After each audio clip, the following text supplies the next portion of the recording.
विश्वनाथ सुरळकर, तालुका जामनेर, जिल्हा जळगाव।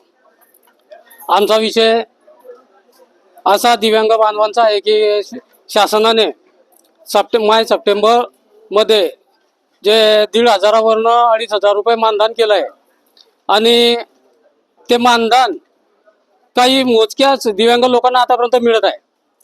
म्हणून आम्ही आज जामनेर तालुक्यातून ज्या ज्या दिव्यांग लोकांना 2,500 रुपये मानधन मिळण्याचं अपेक्षित होतं त्या लोकांना आजपर्यंत मिळालं नाही आणि ते तक्रार घेऊन आम्ही आज जळगाव दिव्यांग विभाग जिल्हाधिकारी साहेब यांच्याकडे आलो आहोत।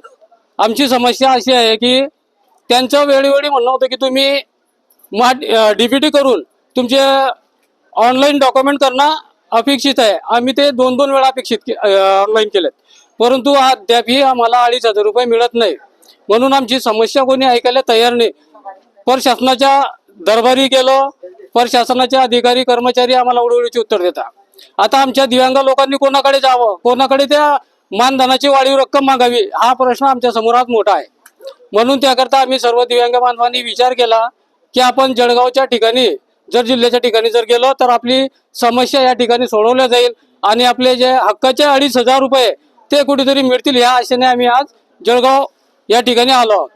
किती महिन्यापासून तुमचं थकीत आहे? आज 2 महिने झालेत माझं मानधन थकीत आहे आणि आमच्या जामनेर तालुक्याचा जर विचार केला तर जवळजवळ 700-800 दिव्यांग लोकांना अद्याप 2,500 रुपये मानधन मिळालं नाही।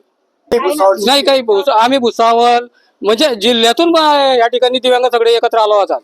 असा जामनेरचा विषय नाही की त्या भुसावळचा विषय नाही, पूर्ण महाराष्ट्रातल्याच दिव्यांगांचा हा विषय आहे की ज्या लोकांना 2,500 रुपये अपेक्षित आहे त्या लोकांना मिळत नाही। आणि जे लोक गरजू आहे ना की आज लोक ते मानधनावर अपेक्षित आहे त्या लोकांना जर 2,500 रुपये मिळाले तर ते 2 टायमाचं जेवण करू शकता आणि ज्या लोकांना जर पैसेच मिळाले नाही तर आज त्यांच्यावर उपासमारीची वेळ आहे। तर आम्ही प्रशासनाला विनंती करतो की तुम्ही जे ठरवल्याप्रमाणे डीबीटीच्या पोर्टलच्या द्वारे तुम्ही दिव्यांगांना 2,500 रुपये मानधन देऊ केलंय त्या अद्याप तुम्ही देत नाहीये। ज्या लोकांना दिलं त्या लोकांना फायदा आहे, ज्या लोकांना दिलं नाही ते लोकांना उपासाच्या पोटी आहे, त्या लोकांना आज मरणाच्या दारी आहे। तर माझी शासनाला विनंती आहे की आपण याकडे लक्ष घालून जे काम कुचरपणा कर्मचारी करत असतील दिव्यांग विभागातले त्यांच्यावर थोडी दमदट्टी देऊन ते दिव्यांग लोकांचे प्रश्न सोडवण्यात यावा अशी आम्ही त्यांना विनंती करतो। आम्ही जामनेर तहसीलमध्ये गेलो आणि त्या ठिकाणी दिव्यांग विभाग आहे त्या मॅडमकडे मी स्वतः गेलो आणि लोकांच्या समस्याही घेऊन गेलो। मॅडमला मी विचारणा केली की आमचे 2,500 रुपये जे मिळणं होते ते मिळाले नाही। तर मॅडमने आम्हाला उत्तर दिलं की तुम्ही तुमचे डॉक्युमेंट ऑनलाईन करा। मी माझे डॉक्युमेंट स्वतःच्या डॉक्युमेंट 2 महिने झाले ऑनलाईन केले। मी त्यांना प्रश्न केला की जर 2 महिन्यापासून मी जर डॉक्युमेंट ऑनलाईन केले असतील सगळं डीबीटी केली असेल तर मग 2,500 रुपये का नाही आले।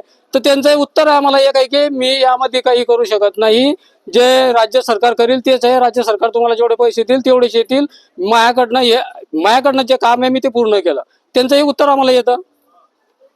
पुढचं पाऊल तर आम्ही निवेदन या ठिकाणी दिलंय जळगावमध्ये जिल्हाधिकारी मॅडम यांच्याकडे आम्ही निवेदन दिलं।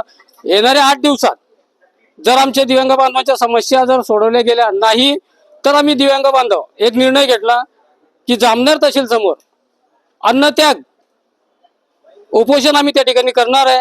जर आमच्या 8 दिवसात मागण्या पूर्ण न झाल्या तर आम्ही या उपोषणाचं पाऊल घेणार आहे। कारण आम्ही काय करणार आहे, आज बी आमच्याकडे हात पाय नाहीये, हात असून पाय असून आम्ही चालू शकत नाही, हात असून आम्ही काही कामधंदे करू शकत नाही। जर आम्ही शासनाच्या 2 पैशाच्या भरोश्यावर जर जीवन जगत असेल तर ते सुद्धा वेळेवर मिळत नाही, मग याच्याशिवाय आमच्याकडे दुसरा पर्याय कुठला। तर आम्ही उपोषणाच्या मार्गानेच आम्ही हे आंदोलन करणार आहे आणि आम्ही शासनाला एक विनंती करतो की आमच्यावर हे वेळ येऊ देऊ नका उपोषणाची, हे तात्काळ आमचे प्रश्न जे मार्गी लावा।